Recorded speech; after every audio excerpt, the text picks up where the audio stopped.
बड़ी खबर आपको बता दें, चंडीगढ़ में कांग्रेस नेताओं ने प्रेस कॉन्फ्रेंस की। कुमारी सैलजा, रणदीप सुरजेवाला और किरण चौधरी ने एक प्रेस वार्ता को संबोधित किया। बेरोजगारी को लेकर के प्रदेश सरकार पर जमकर निशाना साधते हुए नजर आए तीनों नेता। बीजेपी स्लोगन देने में माहिर है, ये कहा कुमारी सैलजा ने। इसके अलावा उन्होंने ये भी कहा कि युवाओं के लिए यह सरकार अभिशाप है, हवा हवाई बीजेपी सरकार, रणदीप सुरजेवाला ने कहा। और सीईटी के मुद्दे पर निशाना साधते हुए नजर आए। उन्होंने कहा कि सीईटी के नाम पर बेवकूफ बनाया जा रहा है युवाओं को, युवा बेरोजगार हैं। किरण चौधरी ने कहा कि सरकार को कोई फर्क ही नहीं पड़ रहा, युवा को समझ नहीं आ रहा है कि कैसे नौकरी मिलेगी।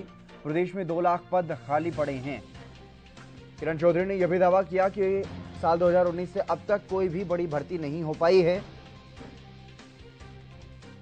अलग अलग विभागों में पद खाली पड़े हैं, लेकिन भर्तियां नहीं कर रही है सरकार। और जो भर्तियां होती भी हैं, जब प्रश्न पत्र सामने आता है तो कभी पेपर लीक हो जाते हैं, कभी प्रश्न पत्र में प्रश्न ही सही नहीं होते। इस तरह की बात कहते हुए आए तीनों नेता। ये बड़ी खबर आपको बता रहे हैं। मुख्य रूप से 3 नेताओं की प्रेस कॉन्फ्रेंस, कुमारी सैलजा, रणदीप सुरजेवाला और किरण चौधरी, इन तीनों ने जमकर प्रदेश सरकार पर निशाना साधा। हालांकि केंद्र सरकार को भी आड़े हाथों लिया, लेकिन मुख्य रूप से प्रदेश सरकार को घेरते हुए नजर आए। हरियाणा तो मानो स्टैंड स्टिल पर आ गया है। नाम की सरकार, युवा बेरोजगार। आज के दिन हमें दुख लगता है कि जहां देश को आगे बढ़ना चाहिए था, जिस प्रकार से कहा जाता था, और ये भारतीय जनता पार्टी स्लोगन देने में माहिर है। डबल इंजन सरकार, फलानी सरकार, केंद्र की सरकार, मोदी जी की सरकार पूरी तरह से फेल है। हरियाणा में बेरोजगारी का सबसे बड़े नासूर का सबूत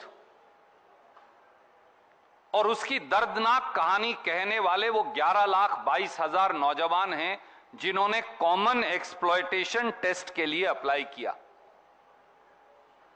साल 2019 से ही सीईटी के नाम पर हरियाणा के युवाओं को बेवकूफ बनाने की कोशिश की जा रही है।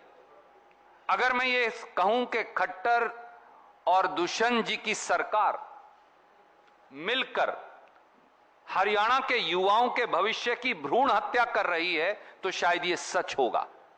आपको याद होगा कि जब ये डबल इंजन सरकार 2 बारी बनी है, वायदा किया गया था कि 2.5 करोड़ नौकरियां हर साल जो हैं नौजवानों को दी जाएंगी।